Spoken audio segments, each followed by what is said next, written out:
trabajo de los CEIs valencianos es muy importante porque verdaderamente estamos fomentando el emprendedurismo e la innovación, algo que es muy necesario.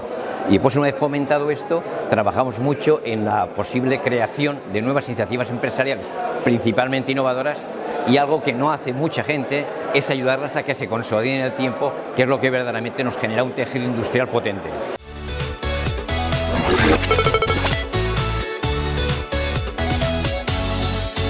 El CEI a lo largo de los últimos años lógicamente ha seguido todas las metodologías que tanto a nivel nacional nuestra asociación ANCES como a nivel europeo nuestra asociación EBN pues ha ido desarrollando metodologías, nosotros las hemos ido incorporando y adaptando sobre todo a la realidad de la Comunidad Valenciana, que no siempre es la misma que a nivel europeo. Y entonces en base a eso hemos desarrollado diferentes metodologías muy prácticas, muy directas, con vistas a que el emprendedor verdaderamente pueda sacar máximo provecho y ponerlas en práctica lo más rápidamente posible.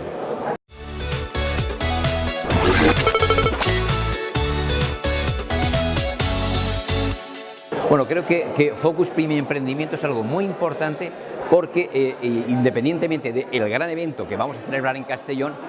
vamos a hacer 23 eventos a lo largo de toda la Comunidad Valenciana,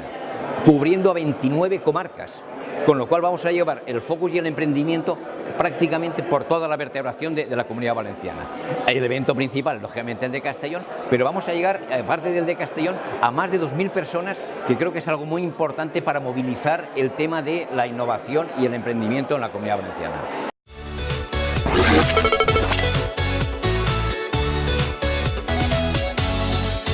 La itinerancia, lógicamente, aporta que verdaderamente estamos vertebrando la Comunidad Valenciana. El año pasado fue en Alicante, este año es en Castellón, el año que viene será en Valencia, y con lo cual creo que tenemos un nivel de compromiso con todas las diferentes provincias que verdaderamente hacen suyo ese evento cada año. Con lo cual ya no hay esa centralidad del que se hacía en Valencia, que era el potente, y los restos eran como menores. Esto hemos conseguido pues vertebrar mucho más la Comunidad Valenciana, que creo que es uno de los objetivos que nos planteamos todos.